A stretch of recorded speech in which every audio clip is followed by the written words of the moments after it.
सभी का अभिनंदन करते हुए हमारे बीच में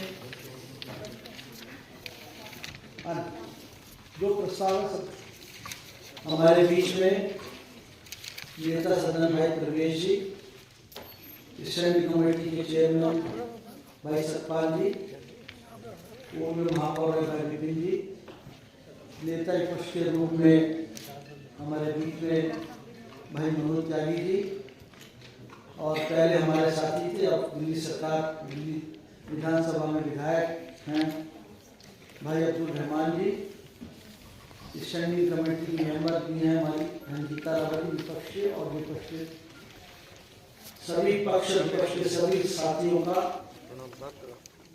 हमारे मीडिया के बंधु, कमिश्नर की जगह पर हमारे एडिशन भाई ब्रजेश जी, तमाम हमारे अधिकारीगण, म्युनिसिपल सेक्रेटरी महोदय, साधारण सभा की बैठक में आप सबका हार्दिक अभिनंदन करता हूँ, स्वागत करता हूँ और निवेदन करता हूँ कि महीने की ये जो हमारी सभा साधारण सभा की बैठक है, इसमें हम सब लोग पूरी तरह से सार्थक मुद्दों पर चर्चा करते हुए और बैठक में तमाम बातों को हम जो भी एजेंडे पर है और जो भी विषय रखें। हमारे मीडिया के बंधु, हमारा कमिश्नर का स्थान पर बैठे हुए ब्रजेश जी, मैं 1 मिनट आपका बीच में लूंगा।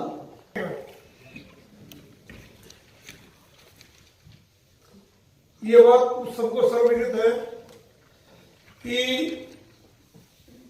जितने भी स्थानीय निकाय हैं वो सब स्टेट गवर्नमेंट के द्वारा पालन पोषित होते हैं।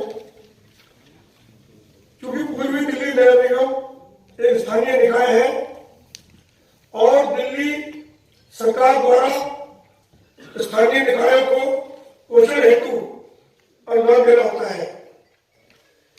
क्योंकि दिल्ली वित्त आयोग की सिफारिशों के अनुसार दिल्ली सरकार निगमों को अनुदान देती है, लेकिन दिल्ली सरकार अपने दायित्वों का निर्वहन नहीं कर रही, जिससे पूर्वी दिल्ली निगम में भयंकर वित्तीय संकट बना हुआ है। क्योंकि वैश्विक कोरोना महामारी की वजह से हो रही वित्तीय समस्याओं को देखते हुए सरकारों तथा बैंकों द्वारा मोरेटोरियम लागू करके ऋणों की अदायगी के लिए किस्तों में रोक की घोषणा की गई। इसके तहत किसी प्रकार के कर्ज पर ऋण अदायगी नहीं की जा सकती, क्योंकि माननीय उच्चतम न्यायालय ने ऋणों की अदायगी पर रोक लगाने के आदेश दिए हैं। क्योंकि दिल्ली सरकार पूर्वी दिल्ली निगम को दी जाने वाली बीटीए बेसिक टैक्स असाइनमेंट की राशि जैसे ब्याज के रूप में 216 करोड़ रुपए की कटौती की गई, जो कि वर्तमान में वैश्विक महामारी कोरोना फैली हुई है, ऐसे समय में और मदद की बजाय कटौती की गई, तो बिल्कुल असंगत है और जनहित में नहीं है। क्योंकि वर्तमान समय में राज्य सरकार द्वारा कोरोना से लड़ने के लिए निगम को फंड जारी करना था, फंड को जारी किया नहीं और कटौती करके सरकार ने पूरी दिल्ली निगम को अत्यधिक संकट में डाला। दिल्ली सरकार को पोषने के अलावा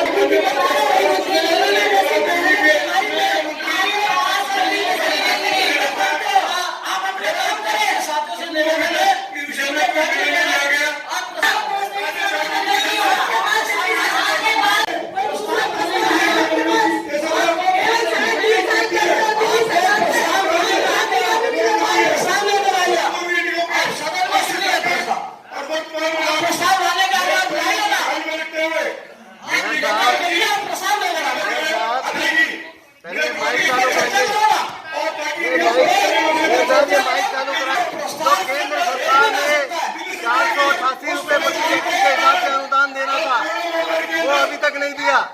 तमाम नगर निगमों को तो केंद्र सरकार ने देना था, दिल्ली को नहीं दिया। दिल्ली की हिस्सेदारी बनती है उनके लिए, उस अनुदान के लिए दिल्ली की हिस्सेदारी बनती है। केंद्र सरकार अपने दायित्व से पीछे हो गई है।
रुपए का काम 10 रुपए में करने का काम कर रहे हैं।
देखिए ना आपके अपने साथी होने के नाते पक्ष और विपक्ष को मुझे सदन की कार्रवाई चलानी है। हमारा ये माइक बार बार बंद कर दिया जाए। अभी जो ओपोजिशन का ही माइक को दबाना चाहते हैं, क्यों माइक बंद होता है? मैं समझना चाहता हूँ आखिर माइक क्यों बंद होता है? माइक बंद करने का मतलब है कि लोकतंत्र की आवाज दबाना बिल्कुल बर्दाश्त के काबिल नहीं होगा। जो भी बात कर रही है चेयर को संबोधित आदमी सर बस एक सेकंड, 5 आदमी अगर माइक खोल के रखेंगे तो कहां से माइक चलेगा? सर आप बाकियों के माइक को बंद कराइए ना। साधारण सभा की बैठक में बैठे हैं और इसमें सार्थक चर्चा हो। एक परंपरा के अंतर्गत कल नेता सदन जी ने मुझे प्रस्ताव लगाया था, उस प्रस्ताव की कॉपी आप सबको गई है। नेता सदन जी ने वो प्रस्ताव सदन के पटल पर रखा है। सर मैंने चर्चा की अनुमति दी है। अगर उस प्रस्ताव के पश्चात अगर नेता विपक्ष या विपक्ष कोई भी साथी, मैंने देखा जी, मेरा आपसे निवेदन है, कोई भी आप में से कोई भी प्रस्ताव अगर लाना चाहते हैं चर्चा हेतु या किसी भी रूप में, तो मैं उसका भी स्वागत करूँ। तो फर्जी चर्चा करें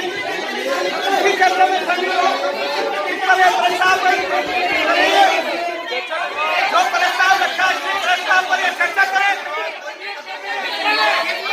इनकी प्रक्रिया करनी में अंदर है, ये किसी बात को सुनने के लिए करे, अराजकता ये हमको खड़ा करें, चलने नहीं देते। आपने देखा जो सभी सही की हो रही, कोरोना फैल रहा है, दिल्ली सरकार मस्त है, इन पर रोक नहीं है।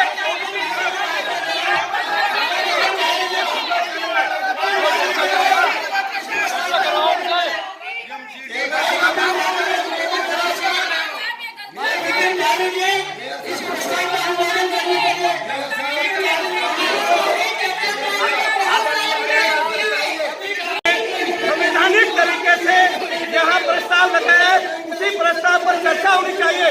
अनुमोदन के लिए बिहारी जी खड़े इनको बोलो।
विषय में भाई रहमान जी अपनी कुछ बात कहना चाहते हैं।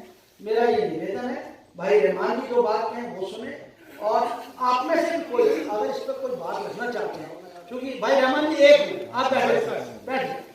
देखिए ये बहुत संवेदनशील बात है। ये 216 करोड़ का जो प्रस्ताव लाए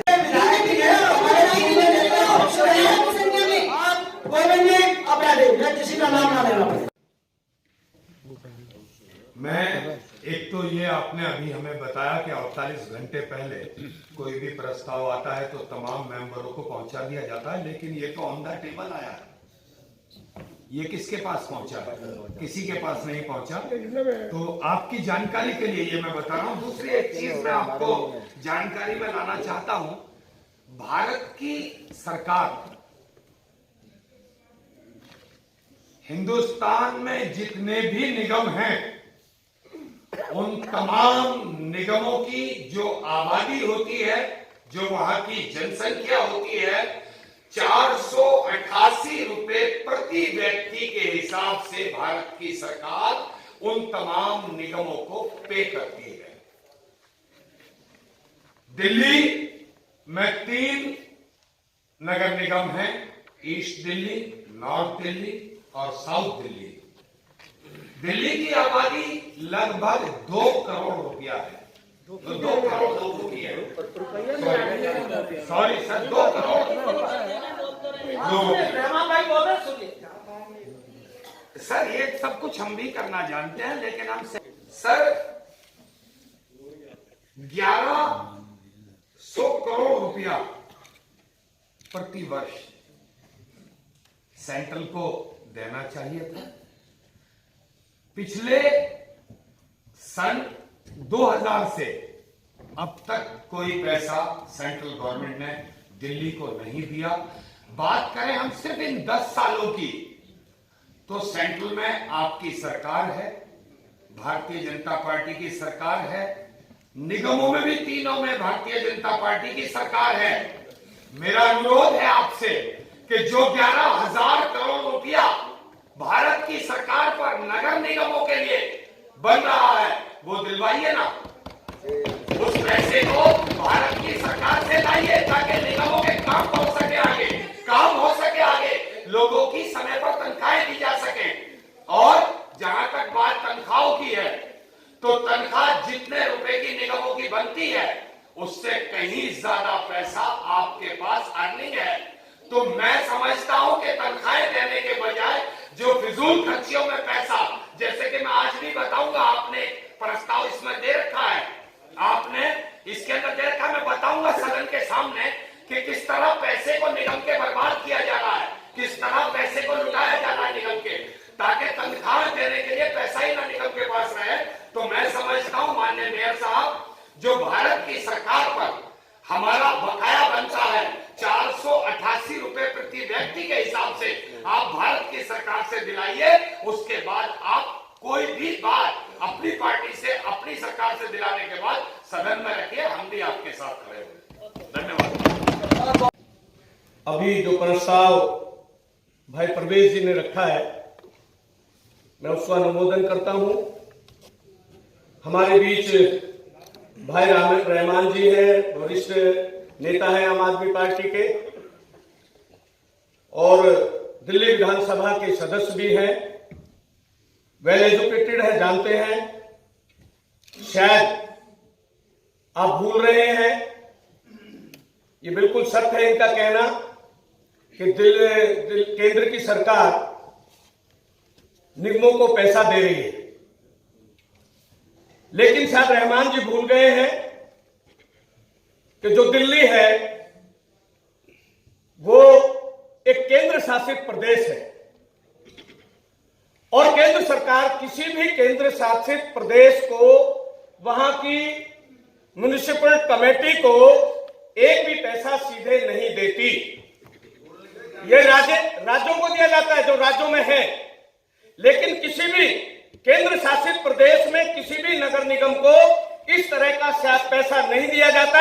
शायद भाई रहमान जी भूल गए, अगर नहीं है तो एक संविधान पढ़ लें और दिल्ली विधानसभा में भी इस बात को सोच लें, समझ लें, अपने वित्त मंत्री जी से भी इस बात की चर्चा कर लें। ये सच बात ये है, ये गुमराह करना चाहते हैं दिल्ली की जनता को। सच बात ये है, सच बात ये है, ये दिल्ली का ध्यान भटकाना चाहते हैं। आज दिल्ली कोरोना से जूझ रही है। सुप्रीम कोर्ट, हाई कोर्ट टिप्पणी कर रहा है, लोग मर रहे हैं। हम निगम के कर्मचारियों को वेतन नहीं दे पा रहे, उन कर्मचारियों के घर का चूल्हा नहीं जल रहा। जो हमारा दिल्ली सरकार का नैतिक दायित्व है, क्या वो पैसा हमें नहीं मिलना चाहिए? अगर ये उस पैसे को भी दें तो हम अपने कर्मचारियों का, अधिकारियों का वेतन समय से हम सब भुगतान कर सकते हैं। ये उस बात को केवल गुमराह करके, दिल्ली की जनता को बहका करके, दिल्ली की जनता को बरगला करके केवल ये कहना चाहते हैं कि केंद्र सरकार दे देगी पैसा।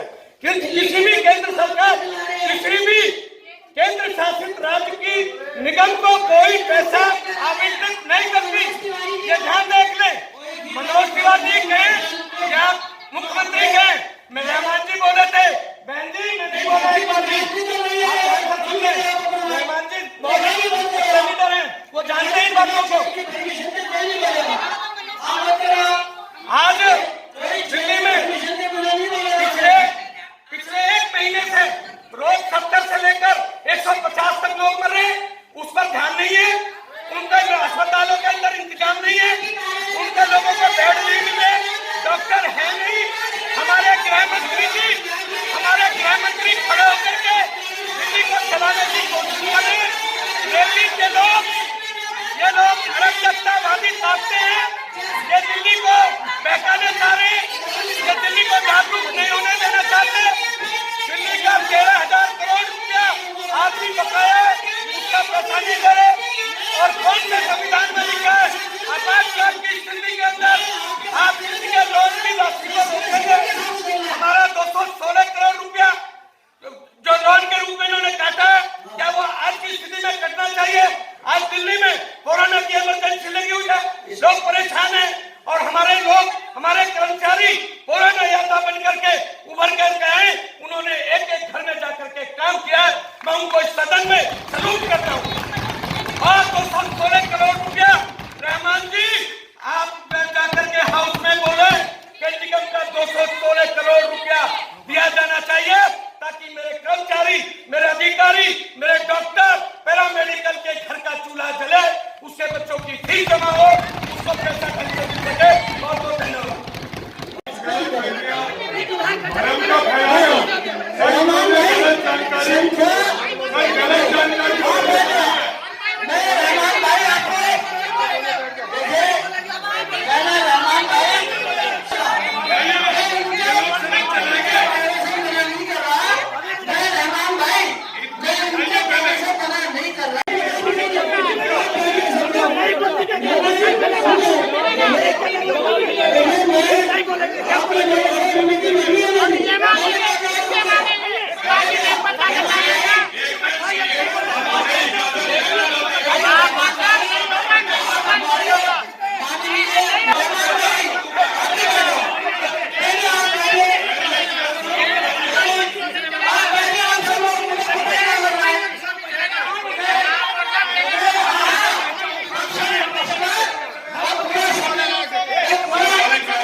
अध्यक्ष जी, अभी हमारे बहुत बड़े नेता, हमारे भाई को मैं बड़ा सम्मान करता हूं, उन्होंने एक बात रखी कि दिल्ली पुलिस का पैसा केंद्र सरकार देती है, बड़े हॉस्पिटलों का पैसा दिल्ली सरकार दे रही है, सीआरपीएफ और इन सब संगठनों की तनख्वाह दिल्ली सरकार दे रही है, तनख्वाह दे रही है। 65,000 करोड़ का आपका बजट है। मैं पूछना चाहता हूँ केजरीवाल जी से, 65,000 करोड़ का बजट, ईडब्ल्यूसी का हिस्सा 13,000 करोड़ रुपए तुम्हारा देना था, उसमें बकाया राशि नहीं क्यों नहीं दे रही? ऐसा कौन सा सौदा व्यवहार हमारे साथ हो रहा है? अध्यक्ष, मैं एक बात बताऊं, बड़े भाई ने बड़ी बात की, हमारे विधायक हैं, बड़े बड़ी खुशी जब विधायक बने, हमारी आवाज वहां जानी चाहिए। इनका जो चीफ सेक्रेटरी है सेंट्रल गवर्नमेंट के पास क्यों नहीं गया पैसा लेने? अगर गया तो वो चिट्ठी हमें दिखा दे सदन में आज।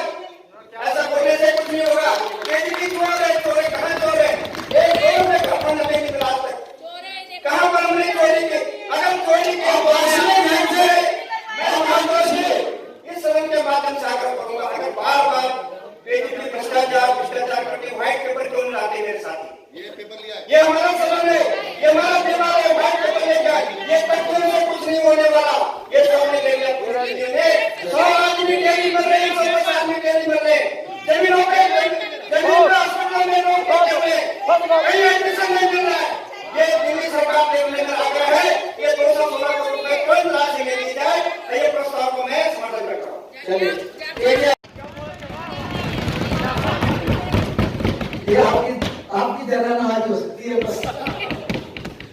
क्योंकि वहाँ सबको होड़ है मेयर बनने की, हमारी तरफ से कोई होड़ नहीं है। चलिए,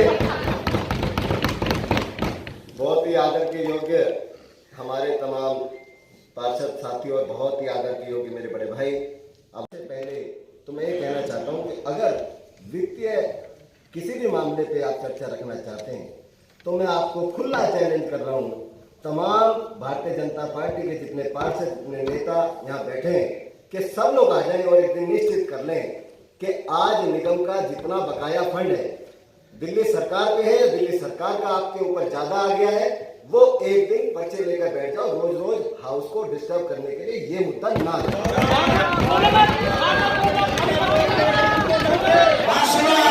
राजीव जी कहना चाहता हूँ, भारतीय जनता पार्टी के नेता जो नगर निगम चला रहे हैं, ये मुद्दों से भटकाने की राजनीति ये लोग कर रहे हैं, हम लोग नहीं कर रहे, क्योंकि इन्हें पता है कि जो प्रस्ताव आया है उस पर चर्चा करने के लिए ये विफल हो जाएंगे। 1-1 रुपए का काम 10-10 रुपए में कराने की जो आपने शैली अपना रखी है वो भ्रष्टाचार को साफ साफ दर्शाती है। उससे पता चलता है कि निगम के अंदर कितना भ्रष्टाचार हो रहा है। जो काम 1 रुपए में हो सकता है उसके लिए 10-10, 12-12 रुपए खर्च किए जा रहे हैं। ये रुपयों की बात कर रहा हूं मैं, ये संख्या करोड़ों में है, ये संख्या करोड़ों रुपए की है। जो काम 1 करोड़ रुपए का खर्च हो सकता था उसको 13 अपने अधिकार का प्रयोग कर रहे हैं उसमें। मैं आपको बताना चाहता हूँ, मैं अपने अधिकार का प्रयोग कर रहा हूँ मेयर साहब, कि हमारा काम है भ्रष्टाचार को उजागर करने का एज ए विपक्ष, और हम वो काम कर रहे हैं। मोदी जी का नारा है आत्मनिर्भर भारत। मैं समझता हूं कि ये भारतीय जनता पार्टी के जितने नेता हैं, जितने पार्षद हैं, इनको बुला करके एक कक्षा, इनकी क्लास मोदी जी को लगानी पड़ेगी कि आप आत्मनिर्भर का मतलब समझें। हमेशा दूसरों के आगे हाथ फैलाने से काम चलने वाला नहीं है। आप अभी हमारे साथियों ने दिखाया कि अठन्नी कमाई और खर्चा रुपया, खर्चा रुपया। तो इस धरने पे ना चले। नगर निगम के अंदर जितने कर्मचारी, जितने अधिकारी, जो हमारे सफाई कर्मी हैं, डॉक्टर्स हैं, कोरोना वॉरियर्स, तमाम सारे लोग जो एमसीडी को चलाते हैं और एमसीडी में काम करते हैं, जिनकी वजह से हम हैं, ऐसे लोगों को वेतन देने का काम जो भारतीय जनता पार्टी जो कि नगर निगम के अंदर शासन में बैठी है उसको करना चाहिए, लेकिन वो पूरी तरीके से विफल है। अपनी विफलता को वो माने, उसको कबूल करें और अपनी इस चीज के लिए क्षमा मांगे पूर्वी दिल्ली नगर निगम की जनता से भी और इन कर्मचारियों से भी।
एक व्यवस्था मैंने ये दी है कि मैं विपक्ष को मैंने जो मेरी बात सुनी, मैंने नेता विपक्ष को ये कहा है कि वो अपने में से को एक साथ इस चर्चा को बोले, 2 मिनट 1 मिनट सुनिए, और उसके बाद नेता सदन जो इस प्रस्ताव को लाए हैं वो मैंने किसी का नाम नहीं लिया, एक भी समझ, मैंने किसी का नाम नहीं लिया।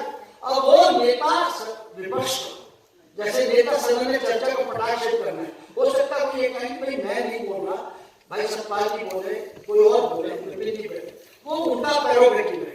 अब मेरा नेता विपक्ष से मैंने आपको समय दिया है, आप अपने में से किसी भी साथी को आप मौका दें और 2 मिनट अपनी बात को श्रवण करें।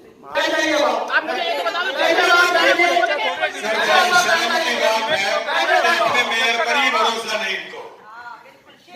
शर्म की बात तो यह है कि ये अपने मेयर का सम्मान करना नहीं चाहते। आप अपने मेयर का सम्मान नहीं कर सकते। आप क्या करेंगे?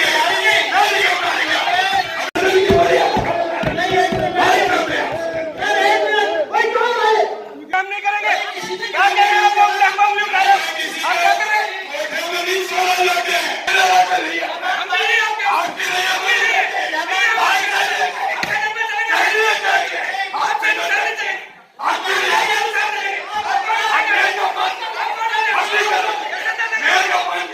मेयर साहब, एक तो ये पक्षपात अजीब सा विपक्ष के साथ और सत्ता पक्ष के साथ के किसी को अभी तक एक शख्स को भी समय नहीं दिया गया और मेरे लिए 2 मिनट का समय आपने बात कर दिया कि मैं 2 मिनट बोलूंगा, कोई 10 मिनट नहीं, ये वो कोई 8 मिनट समय हो रहा है। ठीक है सर, मैं अपने मेयर का सम्मान करते हुए माननीय मेयर साहब, मैं देखिए अब वो डिस्टर्ब आपके लोग कर रहे हैं, मैंने डिस्टर्ब नहीं किया। आप कोई नहीं बोलेगा बीच में।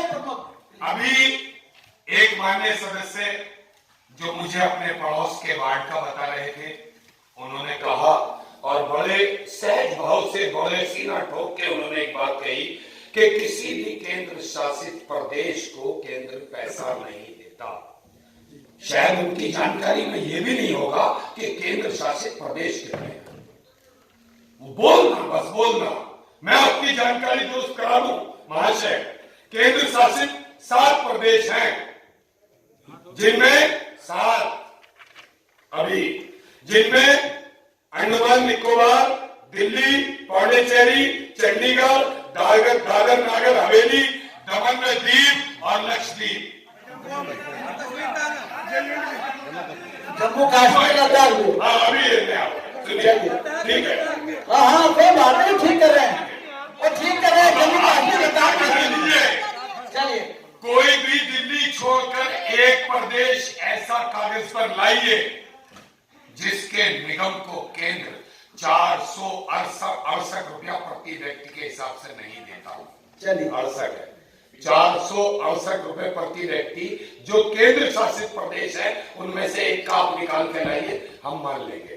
मात्र दिल्ली एक ऐसा प्रदेश है जिसके साथ सौतेला व्यवहार आज तक होता आया है और उस प्रदेश के रहने वाले 2 करोड़ से ज्यादा लोगों का पैसा जो आज तक सिर्फ 10 साल का जो है लगभग 12,000 करोड़ रुपया केंद्र के ऊपर बकाया है और वो पैसा आप चाहे तो सीधे सीधे दिल्ली की सरकार को दिलाएं और दिल्ली की सरकार आपका पैसा सुनिए, मेरे एक बड़े भाई ने अभी यहाँ कहा कि साहब अरविंद केजरीवाल जी बोले आपस में केजरीवाल माननीय सदस्य जी, न मैं कोई ऐसी बात करूंगा जो आपको बुरा लगे, ना मैं कोई ऐसी बात करूंगा कि आपका अपमान हो। आप माननीय सदस्य हैं, मेरे बड़े छोटे भाई हैं, बहन हैं, सम्मानजनक बात करूंगा, बात कहनी और सुननी है। आप सही हो, मैं सही हूं, ये किताब या पेपर साबित करेगा, ऐसे कहने से कुछ नहीं हो रहा। अभी एक मेरे सम्मानित साथी ने कहा कि हमारे माननीय सांसद जीतने के बाद 100 करोड़ रुपए निगम के लिए देकर के आए। माननीय सांसद ने बड़े अजीब अजीब काम किए हैं, बहुत अच्छे अच्छे काम किए हैं, मैं भी समझता हूं। वो 100 करोड़ रुपए से खरीदी हुई रिक्शाएं आज तक धूल चाट रही हैं, किसी वार्ड में नहीं गई। ये विषय से भटक रहे हैं आप सर, विषय से नहीं भटक रहा हूं, उन्होंने दिया, नहीं आपके सदस्य ने दिया। रहमान भाई, एक मिनट प्लीज, आपको मैंने समय दिया है नेता जी को, आप 216 करोड़ रुपए पर एक मिनट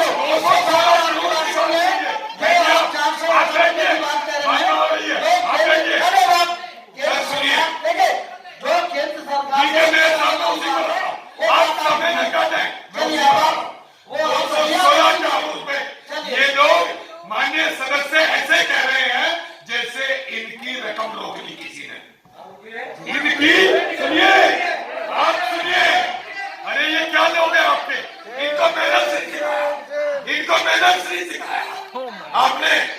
सुनिए मेयर साहब, माननीय मेयर महोदय, 200 अरे आप लोग कुछ नहीं सिर्फ बोलिए। नहीं आपस में इधर से बोलिए सर, नहीं माननीय मेयर साहब, चेयर को संबोधित माननीय मेयर साहब, कंक्लूड करो। 216 करोड़ रुपए हर सदस्य ने ऐसे कहा जैसे इनका बकाया रोक लिया हो। 216 करोड़ रुपए आप पर ऋण था, आप पर ऋण चढ़ा हुआ था, आप पर ब्याज था।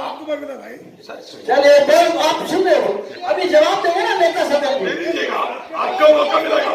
बल्लन साहब, आप मेयर नहीं है, बल्लन साहब, आप मेयर नहीं है।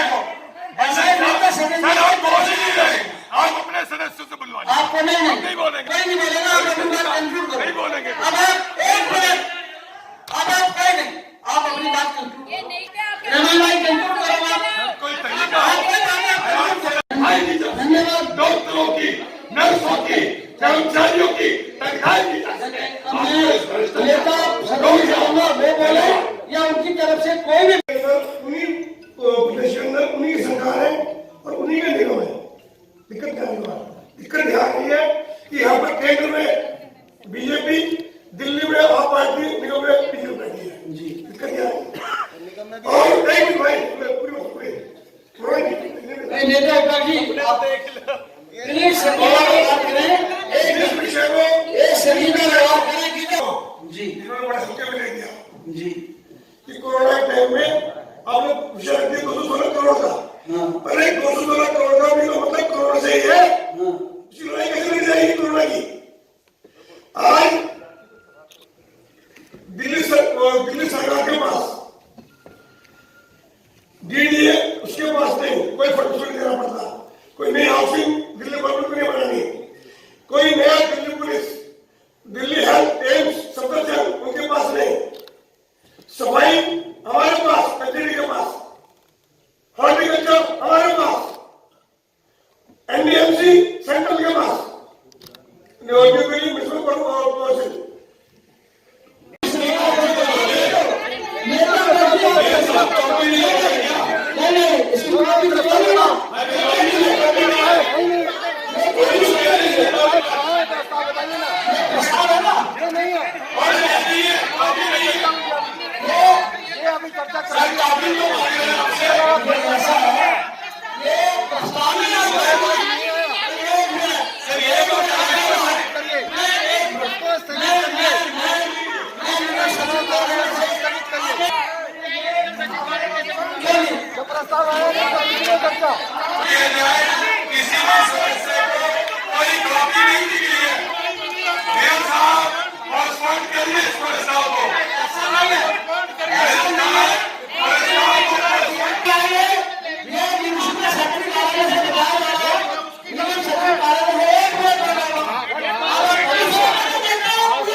प्रधानमंत्री जी के किसी भी बात को फॉलो नहीं। ब्याज है आप पर जो आप पैसा तो ले लेते हैं हर बार, दे दीजिए कि हमें 200 करोड़, हमें 500 करोड़, उसका ऋण कौन देगा?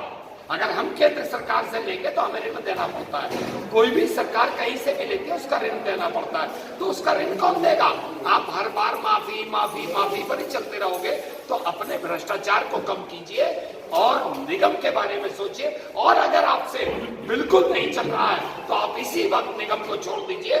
आम आदमी पार्टी की सरकार निगम को इन्हीं पैसों में, इसी हालात में बहुत अच्छे से चला के दिखाएगी। कभी कोई आवाज नहीं आएगी किसी की तनख्वाह नहीं मिली या कहीं कोई काम रुक गया। आज जो सदन में हुआ है, क्या मानते हैं ये मर्यादा थी सदन की या जिस तरह का आप माहौल? देखिए ना, मैंने हमारे तो सारे साथी सदन की मर्यादा का ख्याल रखते हुए मेयर का मान रखते हैं। उन्हीं के साथी कोई मेयर साहब की बात सुनने को तैयार नहीं। कोई एक विपक्ष का साथी अगर बोल रहा है मेयर साहब कहने आप शांत रहिए, तो तमाम साथी जितने मेयर साहब की कोई बात नहीं सुनता तो कहाँ का नियम और कहाँ का नियम? हमने तो खुद कहा मेयर साहब आप ही के साथी आपको मेयर नहीं मानते कि वो सब में मेयर बनने की होप लगी हुई है।